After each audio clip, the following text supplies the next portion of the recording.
Taarifa zilizotufikia hivi punde ni kwamba Rais wa Jamhuri ya Muungano wa Tanzania Samia Suluhu Hassan amempendekeza au amemteua Mwigulu Lameck Nchemba kuwa Waziri Mkuu wa Jamhuri ya Muungano wa Tanzania. Na hivi ninavyokuletea video hapa mbele ndo jinsi jina hilo lilivyosomwa ama kufikishwa bungeni na kusomwa na spika wa bunge. Je, uteuzi huu unaupokeaje? Tuachie maoni yako hapo chini kwenye comment, lakini hakikisha umesubscribe ili usipitwe na taarifa zetu. Hii ni Mseto Media, bonyeza maneno subscribe kisha alama ya kengele. Mheshimiwa Spika, nimeelekezwa na Mheshimiwa Rais Dr. Samia Suluhu Hassan na Amiri Jeshi Mkuu wa Jamhuri ya Muungano wa Tanzania kuwasilisha ujumbe maalum kwako. Kwa heshima na taadhima, naomba nikabidhi.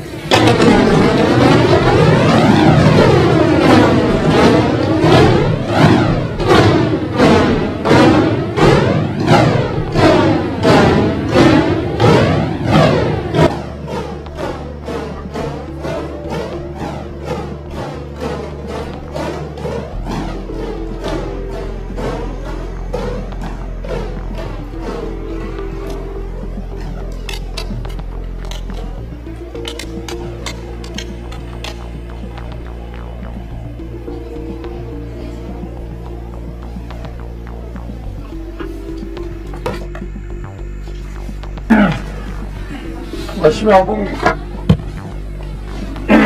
wabunge, uteuzi wa Waziri Mkuu wa Jamhuri ya Muungano wa Tanzania.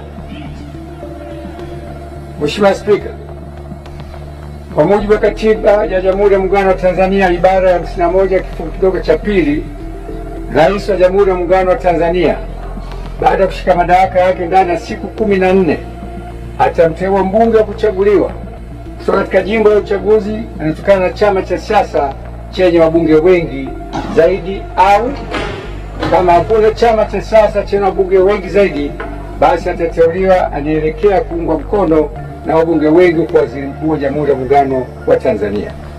Hata hivyo, Waziri Mkuu atakayeteuliwa hatashika madaraka hayo hadi uteuzi wake umethibitishwa na bunge kwa azimio tukaungwa mkono na kura za wabunge walio wengi. Hivyo, kwa kutekeleza matakwa hayo ya kikatiba, nimemteua Mheshimiwa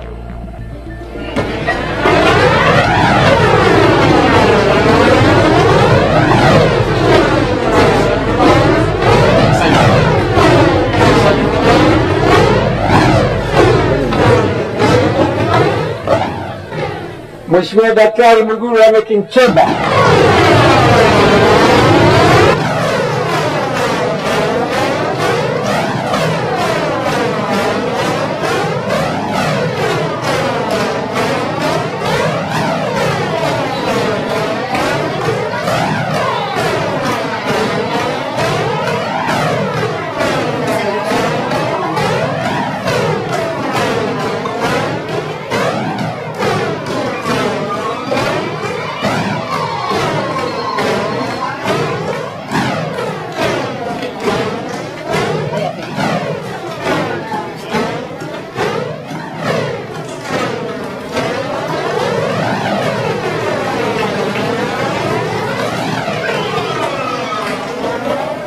sasa namruhusu mwakilishi wa Mheshimiwa Rais aweze kurudi kwenye majukumu mengine.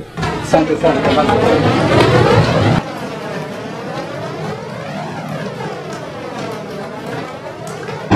Hivyo, kwa kutekeleza matakwa hayo kikatiba, nimemteua Mheshimiwa Daktari Mwigulu Lameck Nchemba mbunge ili uteuzi wake uthibitishwe na bunge lako tukufu kwa Waziri Mkuu wa Jamhuri ya Muungano wa Tanzania, na kutakia majukumu mema. Mungu ibariki Tanzania.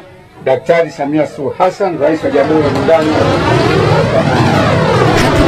Umesubscribe, comment, like na kushare. Mseto Media, we connect everywhere.